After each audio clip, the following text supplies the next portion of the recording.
Buenas tardes. En primer lugar, pues quería agradecer, por supuesto, a Antonio Molina la invitación a participar aquí. Quería que participase esta mañana y le pedí que fuera por la tarde. Y quiero agradecer también a Centro de Estudios Andaluces por su participación y este reencuentro entre antiguos compañeros, que siempre seremos compañeros en el futuro, que ha provocado como consecuencia, digamos, no conocida de este acontecimiento. Yo quería hacer una introducción en 5 puntos y luego ponerles algo, unas imágenes en las que si se pudiera apagar un poquito más la luz sería deseable, sobre todo para aquel que quiera dormir pueda dormir y aquel que quiera soñar pueda soñar. En primer lugar, yo quisiera empezar diciendo que... La luz la mueves con este aparatito. Ah, ¿con este? Sí. Y... Bueno, espera. Pero se apaga todo. Se Se queda todo. Se apaga todo. Se queda bueno, vamos a con la hacerlo.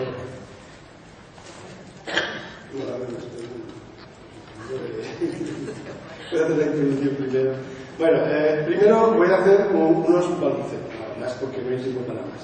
Primero quería decirles que un investigador es un idiota, porque en vez de responder a una pregunta con los recursos que tiene a mano, pues se le ocurre diseñar un itinerario, un recorrido, un camino más largo, una vuelta, quizá algunas veces para llegar a la misma idiotez de la que partía.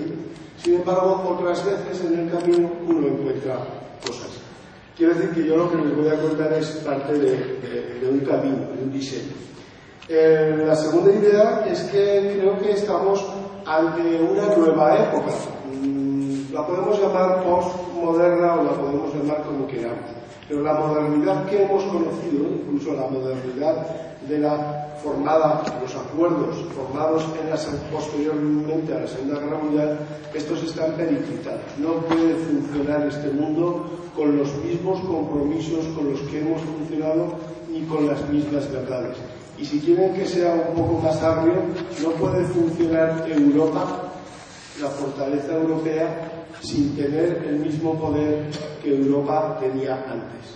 Nos están sucediendo cosas y nuestra reacción puede ser levantar más los muros de la fortaleza europea o gritar más fuerte, pero ni levantando los muros, ni gritando exclusivamente más fuerte, ni alzando la voz más intensamente, resolveremos nuestros problemas. Luego, yo recuerdo que había ido a la Casa de la Provincia a ver una fantástica, por supuesto, exposición fotográfica de Cristina García Rodero sobre la España oculta, de los años 75 al 88, sobre la España rural, los rituales, etc. Y saliendo de esa exposición me topé de cruces en la Avenida de la Constitución con la manifestación 15. Antes de adentrarme en qué era esto, ya desde luego desde la distancia estaba claro que había subido 2 peldaños en la historia, es decir, había pasado del mundo de Cristina García Rodero a un mundo que no conocía ni los lemas, ni la forma de gritarlos, ni la agrupación de gente que allí estaba. Y allí me detuve con mis niños intentando observar algo y desde allí me comprometí a mí mismo a hacer algún tipo de análisis sobre esta novedad, sobre esta emergencia social. Está claro que mi tercer balbuceo es que combinaba este movimiento 2 elementos claves que forman parte de mi tradición, digamos, de trabajo académico. Uno es las emociones, es decir, había un componente emocional intenso, y otro es la visualidad, es decir, la gente comunicaba, se expresaba, pero visualmente, utilizaba la imagen, el componente icónico de la comunicación humana estaba allí presente. Estas dos formas, emoción e iconos, emoción y no palabras, sino más bien iconos, pues daban lugar a, digamos, a un nuevo pensamiento. O sea, parece que todo se unía, se concitaba en invitarnos a repensar las cosas, a pensar de nuevo las cosas. Yo utilicé un poco el principio de reflexividad. Si el 15M está analizando la sociedad, si ellos están viendo la sociedad, puedo unirme a ellos, pero también puedo observar a ellos en un proceso de autoconocimiento reflexivo. Es decir, en vez de mirar lo que ellos miran, yo les voy a mirar a ellos. Y esto es lo que me propuse hacer, un análisis de la iconografía de las imágenes que utiliza el 15M. Me puse a la tarea, como digo siempre, más ardua que la opción de contestar con los recursos que uno tiene a mano. Compilé unas 800 y pico imágenes, las fui analizando, mirando y llegué a la conclusión, que es la que voy a exponer brevemente, que la esencia, por lo menos de los primeros tiempos de este movimiento, la esencia estaba en un tronco, en un elemento retórico que era la paradoja. Es decir, que este movimiento utilizaba como forma de expresión la paradoja. Y que estas paradojas en el 15M eran reflejo, es decir, eran homólogas a las paradojas que nuestros sistemas sociales, en las que nos enfrentamos en nuestros sistemas sociales. Luego el 15M para mí había sido un espejo. Las paradojas, bueno, paradoxa, más allá de la opinión común, conocida paradoja de Schopenhauer, ¿no? El silencio es el grito más fuerte. Una paradoja siempre es un enunciado que parece irreconciliable y absurdo, enunciados se combinan en enunciados contradictorios, pero que contienen una profunda y sorprendente coherencia. Aquiles y la tortuga, paradoja de Zenón de Elea, que hemos tardado 2000 años en resolver, hasta que nos supimos dar con la idea de cálculo infinitesimal, no se resolvió esa paradoja, del mismo modo que, como decía, nos contaba estupendamente esta mañana Víctor, en la paradoja del caerse. Si la Tierra fuera redonda, solo se resolvió con la idea de la gravedad. Y también fueron unos cuantos años.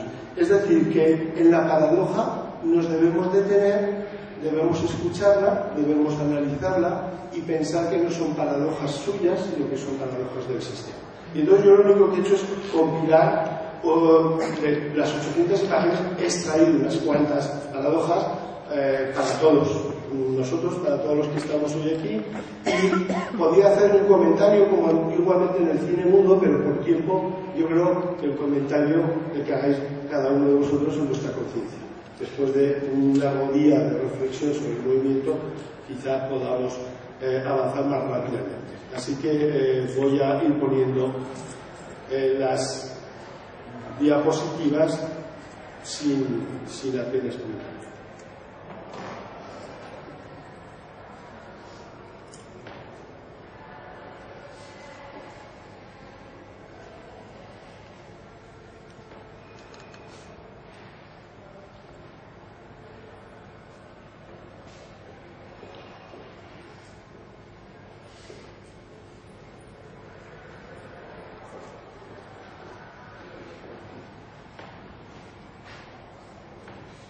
Las paradojas obligan a pensar, con contradicciones, fuerzan la reflexión.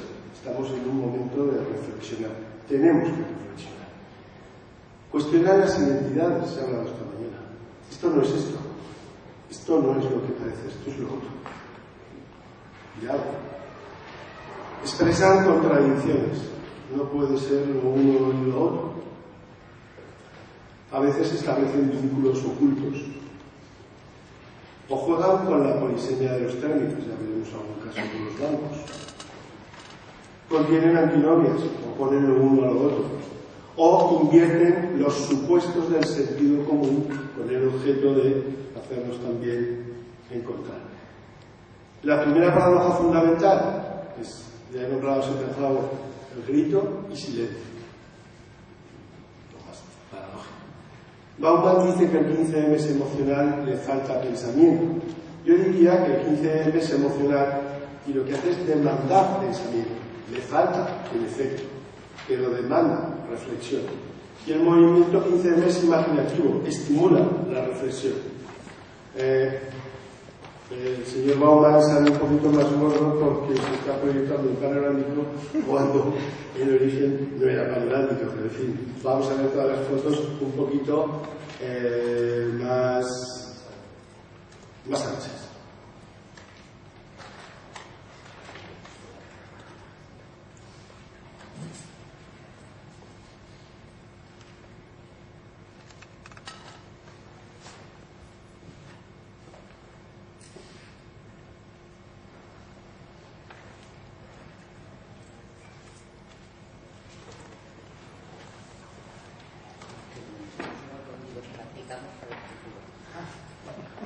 No somos mendigos, pues acaso no somos mendigos, practicamos para el futuro. Está bien.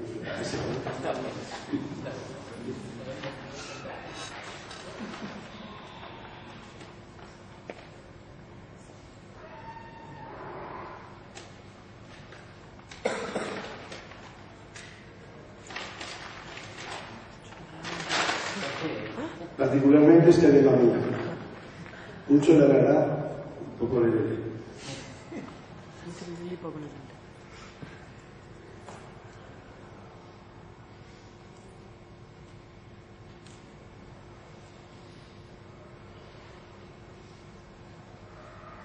este es bien conocido.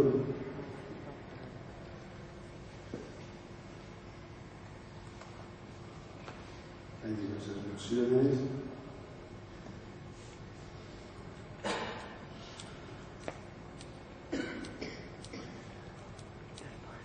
La paradoja del pan y el chorizo. ¿Hay pan o no hay pan? Claro, no. No hay tanto pan, dice el lema. Claro, no, hay pan. Hay mucho chorizo. Polisemia del chorizo. Pedazo corto de tripa lleno de carne, o rantero, de escudero, ladronzuelo. ¿Hablamos de corrupción o hablamos de desigualdad? Pan igual a subsistencia, chorizo igual a abundancia. No hay tanto de lo de los pobres para tanto que hay de lo de los ricos, chorizo. Conclusión, para el chorizo que hay, no hay tanto pan. O dicho de otra manera, en la sociedad de la abundancia, escasea el pan.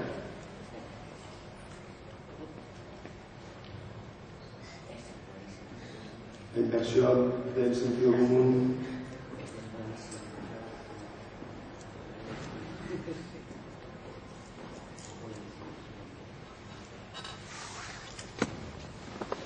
se ha hablado de violencia.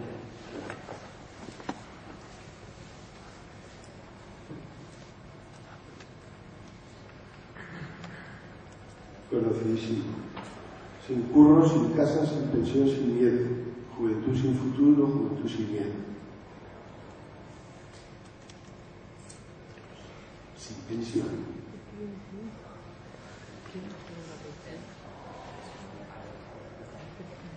En cierto punto la juventud y la vejez se parecen en nuestras sociedades y es algo que hay que resolver. Sí. Yo llamo a nuestra juventud de madurez postergada. Mantenemos el infantilismo, lo llevamos, creo, demasiado lejos. Nos habéis robado el miedo, ahora tendrán.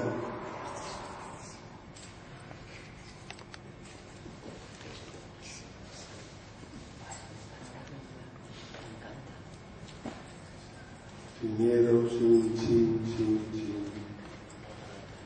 Hay muchas variaciones de lemas de sin miedo.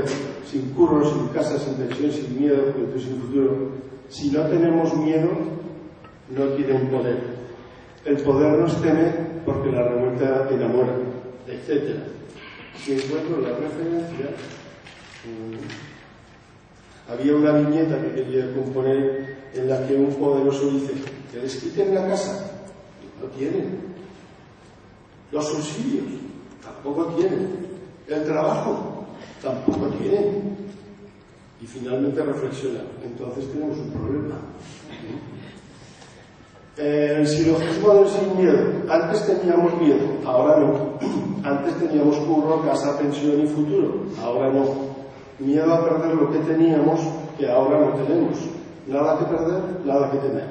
Ahora nosotros no tenemos miedo, por tanto, temblar. Harto, sin pan.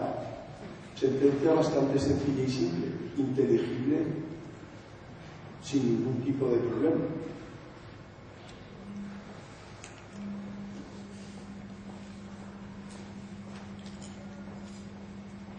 Estamos hartos, fastidiado, cansado, que tienes saciado el apetito de comer o beber, bastante o sobrado. El nihilismo del saciado, del hastiado, del sobrado, ¿Estamos hartos de estar hartos? Los verdaderamente hambrientos se expresan con sencillez. Tenemos hambre. Queremos pan. Esto tiene algo más que una demanda clara y concisa.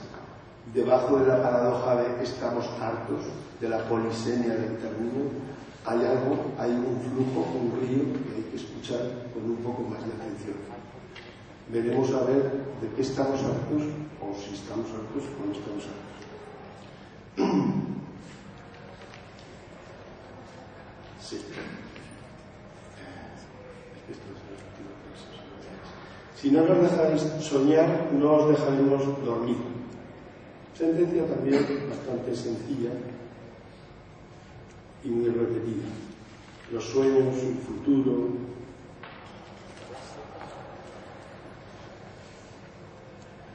Si no me dejáis soñar, no os dejaré dormir.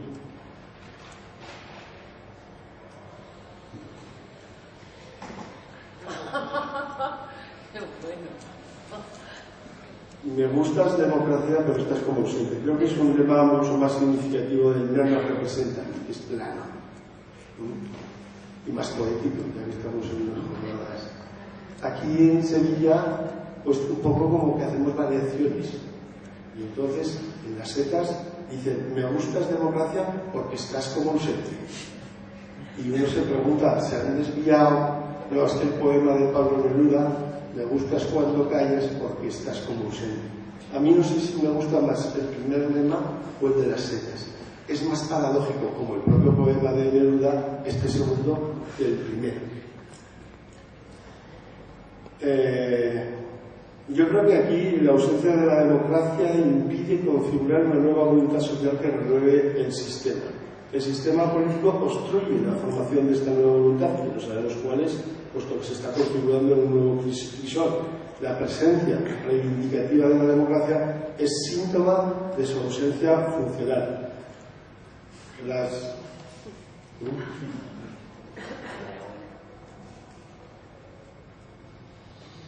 No es una crisis, es estafa, es otro.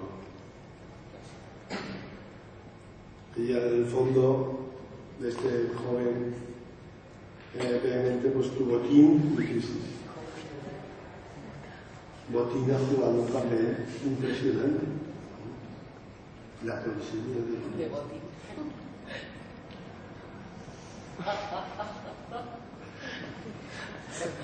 Igual que eso.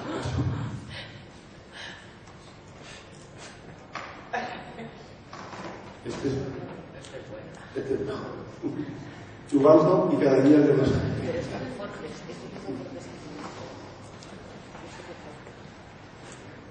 La reflexión, pienso luego estorbo, voy corriendo porque la moderadora me ha dicho que termine. Estoy reflexionando, yo creo que es una de las características, ¿no? El rito de silencio, no sabemos todavía muy bien qué decir, pero sabemos que tenemos que pensar. Hablando de pensamiento, de reflexión, el pensamiento es necesario pero molesto. Todavía no tenemos ideas nuevas, pero sabemos ya que las viejas no nos siguen. Esto también es una inversión, no sé. ¿Preguntas así está?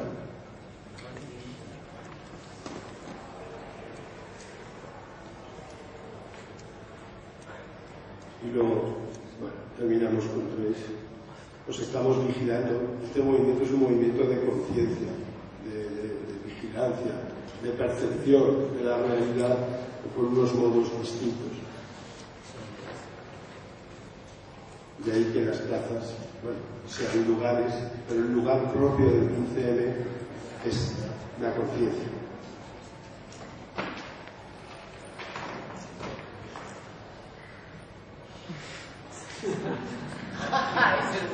Gracias a todos.